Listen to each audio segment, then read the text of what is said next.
Good morning. We're here at Sonoma Raceway for the introduction of the YZF-R9, and guess what? It's pouring rain and the track is completely soaked because we really wanted to come and find out what this new R9 is really about. This is such an exciting new model for Yamaha and one that's been much anticipated. The R6 is gone. This is their new middleweight bike. We want to find out if this is really a replacement for the R6 or just a new gen super sport, kind of like what we suspect, but hopefully we'll get a little bit of time today to get our bearings on this bike and see what it's all about.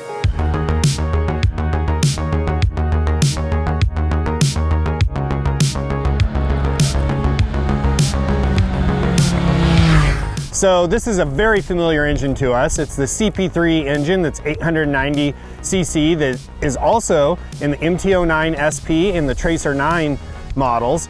We love this engine. At Cycle World, we've been a big fan of this engine for a very long time. And in fact, last year, it won 2 10 Best Awards in the Tracer 9 GT Plus and also in the MT-09 SP. So we were super excited when we heard that the YZF-R9 was coming out, because with our love of this engine, we thought, man, put this in a real sport bike and it would just be the perfect combination, because the MT-09 SP just is an absolutely ripping naked bike. This engine, other than the final drive gearing, is identical to the engine in the MT-09. The only real difference is that this bike has different final gearing. So this has a 43 tooth sprocket on the rear instead of a 45 on the MT-09.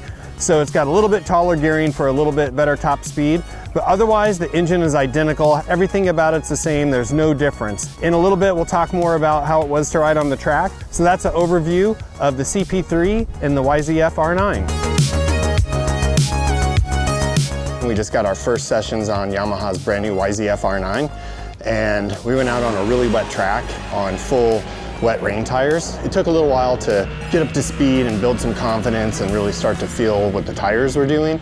But then after, 5, 6, 7 laps, started getting comfortable and could start really twisting the throttle, really trusting the electronics. We had it kind of in a pretty conservative rain mode, so you could really get aggressive on the throttle and the tire wasn't spinning too much at all, just really driving forward, and then really started to get a feel for what this engine is like in this bike, just like this engine has been in the MT-09, the MT-09 SP, the Tracer 9 GT. It's just such a great overall package. It's just got such nice torque delivery, really, really smooth. With the electronics, the thing works so well. Like, I really enjoy this engine in so many different applications, so it's super exciting that now in the R9, this engine has found another home and works just as well as it does in those other bikes. And so it's a really great fit. I think for most people, this is not an R6. It's not a super revvy top-end motorcycle, but when you get out on there, especially on a wet track, when you're trying to be super smooth and you could just roll on the throttle and the torque is there, I thought this engine is just a really fun bike. It makes this bike so good. Hopefully as the day dries out a little bit, we'll get a better understanding of how it is with a little bit more grip on the track and start to push a little bit more. But in the one sections that I could start to push, going down through the S's, a couple places where I could really open the throttle and shift on the rev limiter, really, really fun. And I think people that are looking at this type of bike want to know is it going to live up to my expectations as a track bike? And so far, from the limited time that we've had, yeah, it's really cool. So now let's do a little bit of an overview on the YZF-R9's chassis. So this is probably one of the areas that I think Yamaha really had to concentrate hard on to make this bike a super sport bike compared to the MT-09. So this bike has fully adjustable KYB suspension at either end. It's got high and low speed compression, and then it's got rebound and preload on the fork and a fully adjustable rear shock with remote preload adjustment.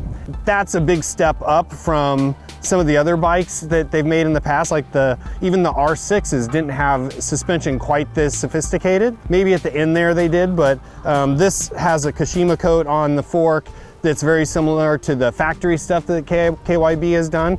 So it's got really top shelf suspension on this bike. That makes a whole lot of sense because they've gone to great lengths to also make sure that the frame is different. So compared to the MT-09, for instance, this frame is all new. It has a completely different front section. It has a completely different swing arm. The only thing that it shares with the MT-09 is the subframe, but everything else is specific to this model. What they were trying to do is accomplish a lot better rigidity, and in particular for improved braking, because they know it's going to have slick tires on it for track days and stuff, and is going to have a lot more load going into the front. So the chassis is completely different than the other bikes that this engine goes into. Yamaha has gone all in on this chassis to make it a real super sport chassis. Yamaha will tell you that this is not a replacement for the R6, but the buyer that's going to buy this bike is going to take it to track days, is going to go on sport rides. This is a little bit different than some of the other next gen middleweights that we've seen on the market, like Suzuki's GSX-8R and the new Panigale V2. I think that this bike is a little bit more hardcore for sport riding, and so Yamaha has made the chassis worthy of that.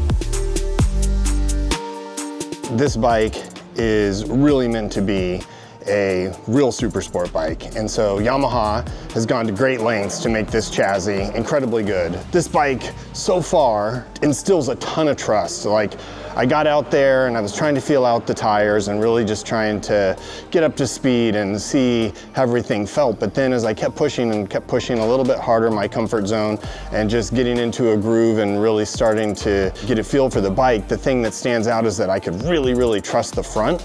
And on a wet track, that's everything, right? So just trying to come into some braking zones, trail braking as little as possible, trying to get most of your braking done bolt upright on the rain tires. The feedback from the front is really good. And then the handling on this bike, you're not being super aggressive, you don't have a ton of grip on the wet track, but the turn-in is really quick and light and nice, just really feels aggressive and sporty, but a lot of stability. So coming out of carousel and starting to pick up the bike, and the bike just does exactly what I wanted it to do in these sort of conditions, and gave me the trust to not worry about it too much. And as I got going, you know, and started really getting a feel for it, I could appreciate it and have a completely trustworthy front end. It gives you confidence, and with the combination of that and the rain tires, I started, you know, really trusting it and having a lot of fun, to be honest. So from a handling standpoint, really good. Brakes, same thing. The Brimbos are freaking awesome, the Stylomas that are on this, but we're in the wet, so you can only push so hard. What we got to experience a little bit today, one finger braking. You're trying to be light, you're trying to not be too aggressive in the wet braking zones, but the feedback is really good with the rain tires, so you could really trust it and never had any problems. But one finger, two finger braking power, so really nice setup. So far the chassis feels really fantastic. As you would expect with all of Yamaha's bikes that use this CP3 engine, this has a full suite of electronic rider aids. It's got a 6-axis IMU, it's got the Yamaha chip-controlled throttle, it's got all the bells and whistles. You can go in, it's got 4 different track settings and 4 different mode settings that are preset, but you can go in and customize all of those modes for your traction control, your lift control, your slide control, your engine braking control, your brake control, which adjusts some other things outside of engine braking. One of the things that's super nice is that Yamaha has put the new left bar control pod on this motorcycle, which we first saw on the MT-09 SP a year ago. And it's got a much simplified navigation on the actual control pod, much different than the previous little click wheels. This thing has a joystick that is much easier to go in and navigate the menus, so super slick there. You can change your screen views on the TFT display for different views for the track, for the street, or to whatever you prefer. It has all the connectivity things, so you can connect the Yamaha app, and you can be able to go in there and have navigation from your phone, or get calls and see what your music is if you're wearing a headset on there. So it's got all of those features as well via Bluetooth. And USB-C power plug. Today we spent time riding in the rain, and the electronics were a big part of that today. That's kind of a brief overview of the electronics. And when we get a chance to test this on a dry track somewhere down the road, we'll be able to dig into those features a little bit more.